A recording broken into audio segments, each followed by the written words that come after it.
Thank you, Wayne Westcott and Martin Brennan, and could I also acknowledge Councillor Cathy Oak, who is my colleague in the council here, and our liaison with ICLEI, and we're delighted that Cathy has accepted that role. And please, if you haven't met Cathy Oak, make sure you do. You'll find a very passionate advocate in Cathy, and I'm delighted that she'll be working with you. And my speech always says, distinguished guests, ladies and gentlemen. I don't know if you sort of voluntarily separate yourselves into those categories, but could I just welcome you all as friends to the Melbourne Town Hall. Look, thank you so much for reminding me of those 14 wonderful years in the State Parliament. Someone said to me, what's the difference now between being Lord Mayor and Leader of the Opposition? And I said, well, on a slightly frivolous note, it's much better now. If I say something to the media, they don't immediately rush out and find someone to say, well, he's completely wrong, and by the way, he's an idiot as well. And that is frivolous, but I guess the big difference for me is this is a very positive role. This is something where you feel you can make a real contribution to public policy and public debate, and it isn't in an adversarial forum. So if people ask me, am I missing State Parliament at all, the answer is hearty laughter and a heartfelt no, I'm not.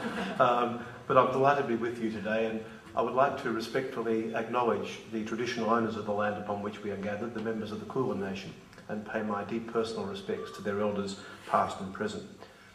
Good morning to you all, and welcome to Melbourne's wonderful Town Hall for the Local Government Leadership Forum.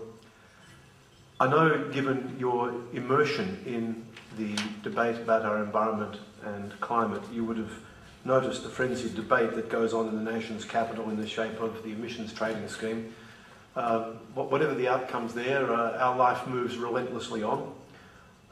Despite the pictures earlier about some local government authority being, I guess, realist deniers, we have got higher average temperatures, we have got reduced rainfall, we've got more frequent extreme weather events, and I'm not just talking about the events of the last 3 weeks. Our drinking water levels are the lowest they've ever been. We're breaking lots of records every year, and year by year they are the wrong ones. So climate change is our reality. Those who still believe it's part of some sort of culture wars are in some sort of backwater. It is our new reality. But today is actually part of building the knowledge and the capacity to respond. And I agree that local government is a crucial link. It's a crucial link between levels of government and our communities. That's the boast we make about local government, so here's a chance to make that good.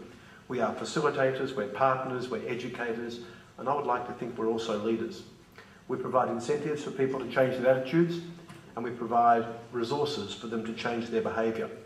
We turn thought into policy, into action, and that's what the launch is about today. I've inherited it, but I'm very proud of the Melbourne legacy and the Melbourne history in sustainability and city planning. Way back in 2002, we set a target for zero net greenhouse emissions by 2020. The present council sticks to that. We then made the investment, as you would know, in the iconic building Council House 2. I love the imaginative nomenclature here at the Melbourne City Council. We called it Council House 2 because its predecessor, of course, was Council House 1. But it was our first 6-star Green Office Tower. And as mentioned, last night we took a landmark decision in Council. You would be aware that the federal government, in a much more widespread way than the Howard government, is prepared to directly fund local government. There was the Roads to Recovery program by the Howard government, which directly funded local government, but the $800 million or the $550 million competitive bid pool for local government set up by Minister Albanese is remarkably wide-ranging and invites local government from around Australia to bid into that, under a pretty strict set of criteria, mind you, but to bid into that for projects that are iconic, that have enormous reach, that have national significance, that provide great value for money, that are not simply substitution of other things that council were doing.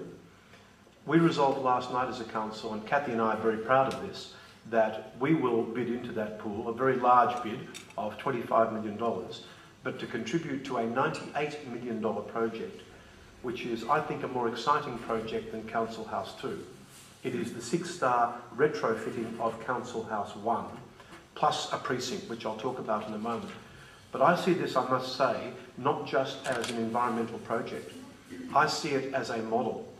If we can retrofit this building and provide a business model to the 70% of buildings in the City of Melbourne that need such retrofitting, if we can work with the Clinton Climate Initiative to show the procurement and business models that will make it stack up commercially, we believe we can drive more than $2 billion of investment in the City of Melbourne and create over 2,500 skilled jobs over the next 10 years to retrofit 1,200 buildings. But we need to show the way. That's what I believe local governments do. We're creative, we're innovative, we're out there showing people, here is the model. So it's not just a sugar hit. We do it and then we congratulate ourselves, but it sort of wears off. We expect this to have enormous downstream benefit for the building stock of Melbourne, for the quality of our environment, for our contribution to climate change. As I say though, it's not just Council House 1. It actually puts another new 6-star building, if you can picture a kind of an L shape that is behind Council House 1 that runs down Royal Lane to Burke Street, to a Burke Street frontage, next to the building which is the Commonwealth Bank, 225 Burke Street. So it ties together a precinct with a cogeneration plant capable of servicing Council House 1, Council House 2, this town hall and some of the neighbouring buildings in our precinct. You're looking at quite a remarkable $98 million project that is a true precinct project and quite unlike anything that's been done in Australia. And Cathy and I and the rest of the council are very pleased at the environmental outcomes that we will drive, but also the economic and commercial outcomes that we will drive as a business model to show the way, I hope, for a lot more activity in retrofitting our stock to 6-star. And I think that's what we do best in this wonderful City of Melbourne. So those 1,200 buildings, we hope, will follow over the next decade. We're looking freshly at options for capturing and developing water across the municipality, particularly topical at the moment. And today we are joining ICLEI in launching a new approach to local government adaptation planning. I'm delighted to launch the Adaptation Toolkit. Very weighty tone, by the way. This, I think, is a very valuable resource because even in the quickest look at it, you can tell it goes just beyond a risk management template.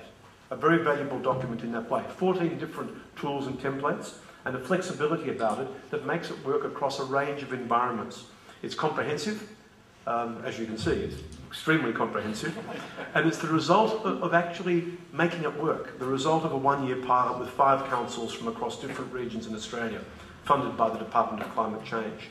It's accessible, it's freely available from ICLEI's Oceania website as a download. And this is one of the reasons we're so delighted to host this forum today. I think it's a great result of partnerships of a number of players coming together to deliver a resource which is then useful and can be carried throughout the rest of our activities in our own particular local government areas. Could I congratulate ICLEI on developing and designing this toolkit? We've hosted ICLEI for over a decade in the City of Melbourne, and we hope that that partnership will continue long into the future. And all through that pathway of over a decade, ICLEI has provided guidance and, more importantly to me, practical approaches. Not theory, practical approaches, helping Victorian and Australian communities become more sustainable. This toolkit takes its place in that history of providing practical approaches. I'm absolutely delighted to be with you this morning to launch the Climate Change Adaptation Toolkit. As always, I try to thank people who come along to forums like this. I know you all lead very busy lives, and even as you are sitting here, you can imagine those emails pinging in to your desktops, and they're not going to go away by the time you get back to your desk. It is a great commitment that you do give up our most precious resource, time, in order to come along. I believe, most importantly, to come together as a group of people so that we can present a coherent and united front on probably the most important challenge that faces us all as a level of government now and going into the future. Thank you for your time. Congratulations to ICLEI, and thank you very much for having me here this morning.